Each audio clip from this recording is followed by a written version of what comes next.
and I loved it. And I loved that it took 2 books, just 2 books, to tell the story. She didn't unnecessarily draw it out in the hopes of making more books.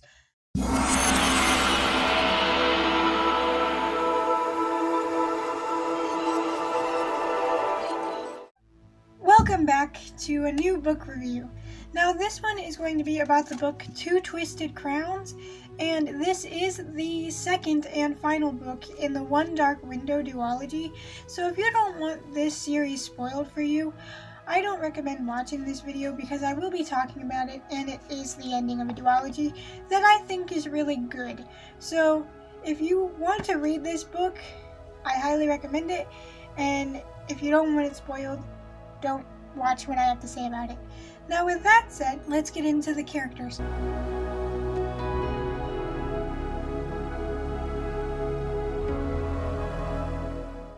Now the characters of this book did sort of change from book 1. We have Raven, Elm, and the Nightmare kind of taking the main character spots, and the main bad guy is still Hoth. I like the characters, and Hoth is a despicable villain. He's not just bad for the sake of being bad.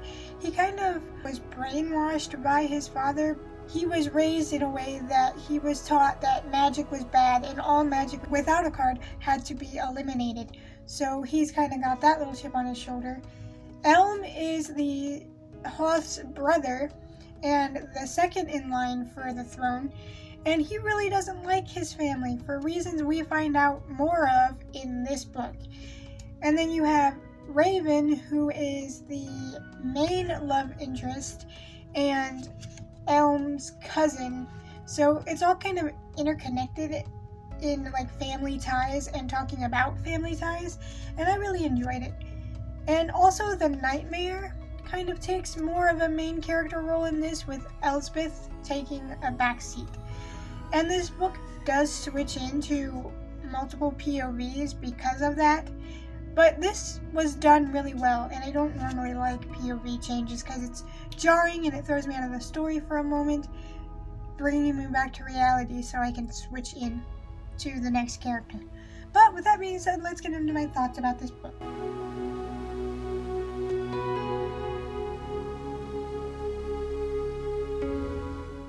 Oh my goodness, this book was so good. I'm just gonna say it right off the jump. I already said it. This book was good. One Dark Window was good. Like, this was the story I needed to read to get me out of a nearly year-long reading slump. I mean, yes, I've been reading, but I've been forcing myself to read and being sad every time and read a paragraph over and over and over again for like 20 minutes, and then I would just set the book down and walk away because it was making me so sad that every time I tried to fall into a book, I couldn't, and just my brain would not shut off long enough for me to fall into a book. And it's been a struggle this past year, but One Dark Window just pulled me right out of that slump and was like, here you go, you enjoy stories again.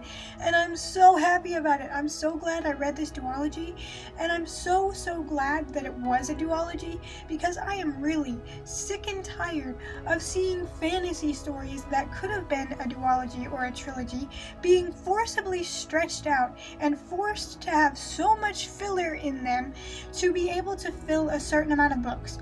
From 4 books to 8 books, like, it's ridiculous. We do not need that amount of story for one story. And this proves you do not need 4 to 8 books to tell a good story with a good world and good characters. I feel like this was a well-balanced book. It had enemies to lovers, and in this book, still a struggle for the main 2 love interests, because Elspeth is trapped within the Nightmare. They switched roles, where in the first book, the Nightmare was trapped inside of Elspeth.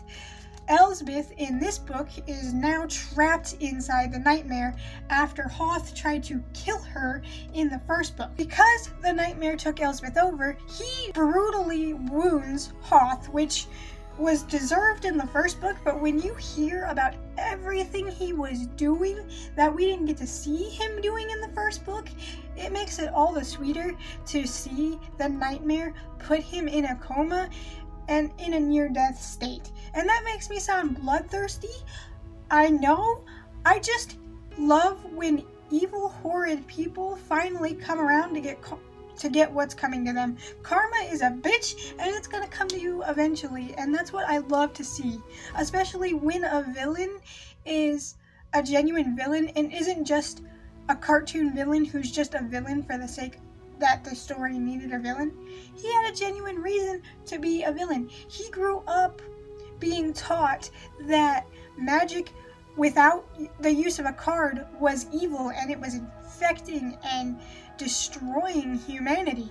So he has this reason for hating the infected, and has this reason for being as cold as he is, because he was taught growing up by his father to be that way. And he wields his scythe with absolute disregard for anybody, because as I mentioned in the first review, the scythe is a card that allows you to take complete control over anybody's body, which the only one immune to that is the Nightmare and Raven, because cards don't work on him. And it's like, this Hoth is despicable, and by the end of it you just want him to disappear, because we find out that all through the first book, not only was he forcing Elspeth's cousin Ione to use a maiden, which was turning her cold and heartless as the side effect for using the power of beauty, it was making her heartless and cold and distant because it was taking those emotions from her as payment for using the card. She didn't want to use the maiden. Hoth used his scythe to force her to use the card, and then forcibly hid it from her so she couldn't stop the magic. So she was practically begging Elm in this book to help her find it, because she didn't have another choice. Hoth was in a coma, which is the only reason she's able to start searching for this card, and she didn't know what else to do because she didn't know where the card was, despite being the one that hid it. And on top of forcing her to use a card that is stealing her emotions, stealing her original face, because it made her Barbie pretty and fakely porcelain skin perfect, and she didn't like it. But there was nothing she could do about it, because if you don't turn off the magic, it will continue to use you. On top of Hoth doing that to Ione, he found out that Elspeth was one of the infected, and that Ione knew about it and hid it, and tossed her out of a tower window, hoping to kill her, which is when he finds out, when she shows back up unharmed, much less dead, that the maiden actually has the power to not only heal the people using it, but bring them back from the brink of death.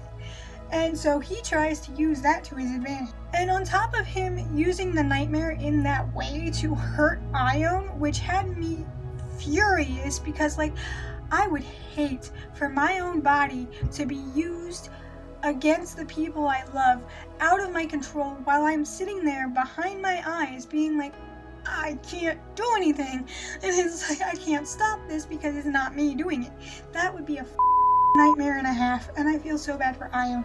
But on top of finding out that Hoth, this despicable human being that's already doing these terrible things, is doing that to Ione, we find out for years he's been using his scythe on Elm, make him do things and hurt him, and make himself able to hurt Elm without Elm being able to fight back.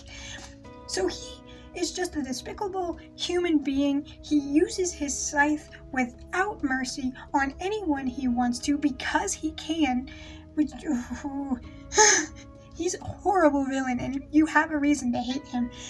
And with the whole Nightmare taking the helm, the whole time you're thinking, where is Elspeth? Where did she go? Is the Nightmare gonna let her go? But then you realize the Nightmare didn't want Elspeth to disappear. He spent 11 years in Elspeth's head and came to actually genuinely love Elspeth. So you see him at the same time. Raven's screw you, you took the love of my life from me, and now I have to sit here and look at you with her, knowing she's inside you, and just I want to hurt you because of what you did and how you didn't protect her and how you took over her body and you're keeping her from me, but if I hurt you, it will hurt her. So you see that struggle with Raven struggling with his hatred of the nightmare and not being able to do anything about it, because if he hurts the nightmare, it will hurt Elspeth because they are one and the same. But you also have the nightmare who is trying to tell Raven, hey, I'm trying to protect her. I have my own goals right now. I don't want her to disappear. This is her body. It's her life. I didn't want to take it, but if I wouldn't have done what I did, she would have died. Hoth would have killed her that night. And it's like, it's such a good dynamic. And with that, you see the king finding out that Elspeth was infected, taking her to prison, and then stupidly letting her out because she's the only one that can see Providence cards, which is what the cards are called, to go hunt for this last missing card. She lets Raven, Elspeth, Raven's cousin, Jasper, and a couple other people go to track down the last and final card because they want to unite the deck, lift the mist or whatever. So he makes that mistake, and so we switch from seeing the nightmare, Raven and his group going through the forest and the mist to track down this last card to unite the deck, to seeing Ione and Elm, where because Hoth is in a coma, Elm has to take the helm as the next in line for the throne. So his father is very reluctantly pushing him into the heir to the throne position, even though Elm is very clear in the fact that he doesn't want that because this is a cruel kingdom and he's seen the cruelties of his family. And you also see him and Ione getting closer together as they try to find this missing maiden because Hoth hid it from them. It's such a good story, and every point of view, I was like, okay, I want to find out what's going on with this, because you left me on a cliffhanger with this, and then they would go to the next point of view, and I'd be like, I want to get back to this point of view now. And all of the romance in this, I feel, was handled very well, because like I said, with the enemies to lovers, with Raven and Elspeth, it's natural. They have a genuine reason to not like each other at first, and then you see them genuinely start to connect through the book. And then with Elm and Ione, you have this forced to be cold woman because of the maiden, and this man who just has known her since before she even realized it, and is trying to break through that ice that card has put in her heart. It's just a good story. I don't want to spoil too much. I think the writing was good. My main complaint about the first book was she said glassy-eyed so much. She still says it through this book, but she definitely did not say glassy-eyed as much in this book as she did in the first book, because it got really a lot in the first book, but she describes eyes more in different ways in this one, which was nice, because that was my main criticism about the first book, was glassy-eyed, glassy-eyed, glassy-eyed, and that's not as prevalent in this one. I am so happy I read this book. I picked it up on a whim because I got a gift card from a family member for Christmas for Barnes & Noble, so I got it because it looked like an interesting cover. Then I realized I'm an idiot who got the second book before the first book, so then I had to purchase the first book, and for the longest time I put off reading it, and I read it, and it helped me out of a year-long reading slump. That's not to say that you guys watching won't have the same experience with the book that I did, but I feel like it was really well balanced. The romance didn't take precedent over the story didn't take precedent over the romance. Everything just fit, and you could see the pieces connecting, and like she had this plan all along. And I loved it, and I loved that it took just two books to tell the story. She didn't unnecessarily draw it out in the hopes of making more books. And honestly, after I was done reading Two Twisted Crowns, I went ahead and tried to look up her name to see if she had written any more, and sadly I don't think she has yet, but I am so here for the ability to read more of her writing because I love her writing. Her prose were nice, her story writing was fluid, the characters felt genuine, the love story felt earned, and the story all fit together really nicely, and it had a really interesting magic system that I hadn't seen before. I think these books were great. I recently started using an app called Storygraph. I rated it a full 5 stars on Storygraph. I am so excited to read more from her, and I can't wait. I'm going to start kind of keeping the books I'm going to read next a secret, not because I don't want to tell you guys, but because I feel like once I tell you guys what I'm going to read next, there is this pressure to actually read it, even if I decide I'm not enjoying it, because let's be honest, I don't like DNFing books, and so if I am reading a book and I am enjoying it, if you can see what's on my bookshelf sitting there, you can tell what I'm reading, but I'm not going to say it. But yeah, I am happy to be out of this freaking reading slump, let me tell you, and One Dark Window duology was the thing that did it.